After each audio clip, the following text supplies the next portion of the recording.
रामायण हर घर में सुनी जाती है, लेकिन अगर मैं आपसे कहूँ कि जो आपने सुना वो पूरा सच नहीं था, तो क्या आप मेरी बात मानेंगे?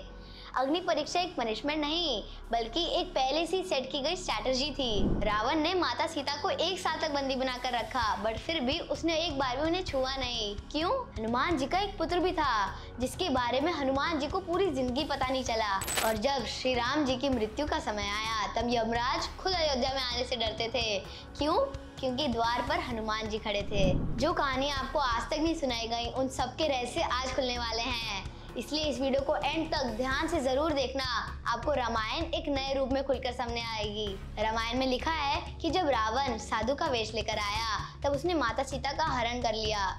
लेकिन रामचरितमानस का अरण्यकांड कुछ और ही कहता है। श्री राम को पहले से ही अंदेशा हो गया था कि रावण कोई चाल चलने वाला है, इसलिए उन्होंने अग्निदेव की प्रोडक्शन में असली माता सीता को भेज दिया था। और जिस सीता माता को रावण लंका लेकर चला गया, वो माया सीता थी, यानी कि माता सीता की परछाई और उनकी इल्यूजनरी एनर्जी। तो क्या इसका मतलब ये है कि जिस सीता माँ को रावण ने 1 साल तक बंदी बनाकर रखा, वो माता सीता थी ही नहीं? जी हाँ। और जब लंका का युद्ध खत्म हुआ, तो अग्नि परीक्षा बस एक माध्यम थी असली माता सीता को वापस लाने का। अगर इस कहानी ने आपको पूरा शॉक कर दिया, तो अभी कमेंट करो माइंड ब्लोन। तो आइए अब आगे बढ़ते हैं हमारी दूसरी कहानी की तरफ।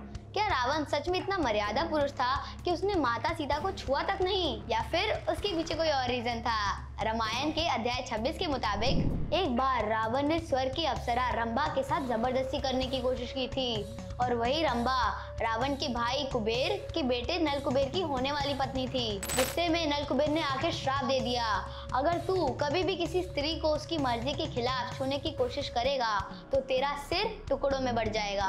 यही वजह थी कि रावण ने सीता माता को कभी छुआ तक नहीं, परंतु उसका लालच इतना ज्यादा था कि वो उन्हें किसी भी हाल में अपनाना चाहता था। आज की हमारी तीसरी कहानी है हनुमान जी के बारे में। हम सब हनुमान जी को जानते हैं, जिनका नाम लेने मात्र से ही भूत प्रेत तंत्र सब भाग जाते हैं। उनके पास थी 8 दिव्य सिद्धियां, जिसके माध्यम से वो अपने शरीर का साइज छोटा या बड़ा कर सकते थे, हवा में उड़ सकते थे, और अपने दुश्मन का अपनी शक्तियों की मदद से उनका विनाश कर सकते थे। और इसी वजह से कई तांत्रिक भी उनकी पूजा करते हैं, और उन्हें संकट मोचन भी कहलाया जाता है। लंका कांड में लिखा है कि जब रावण के सैनिकों ने हनुमान जी की पूंछ में आग लगा दी थी, तो उसी आग से उन्होंने पूरा लंका जला दिया था। लंका जलाने के बाद जब हनुमान जी समुद्र में जाकर अपने पूंछ पे लगी आग बुझाई, तभी वहीं पर उनके एक पसीने की बूंद टपक गई। वही पसीने की बूंद एक मगरमच्छ ने निगल ली, और वहीं से पैदा हुआ उनका पुत्र, जिसका नाम है मकरध्वज। मकरध्वज भी हनुमान जी की तरह बेहद ही शक्तिशाली था, इसीलिए रावण के भाई अहिरावण ने उसे पाताल का रक्षक बना दिया। हनुमान जी का बेटा, जिसका जन्म हनुमान जी से ही हुआ, लेकिन उसके बारे में खुद हनुमान जी और ना ही उसके पुत्र को पता था। अब हम आगे बढ़ते हैं अपनी आखिरी कहानी की तरफ, जो कि श्री राम जी की मृत्यु के बारे में। श्री राम जी को पता था कि उनके मृत्यु का समय निकट है, पर यमराज, जो कि मृत्यु के देवता हैं, वो अयोध्या में प्रवेश नहीं करना चाहते थे। क्यों?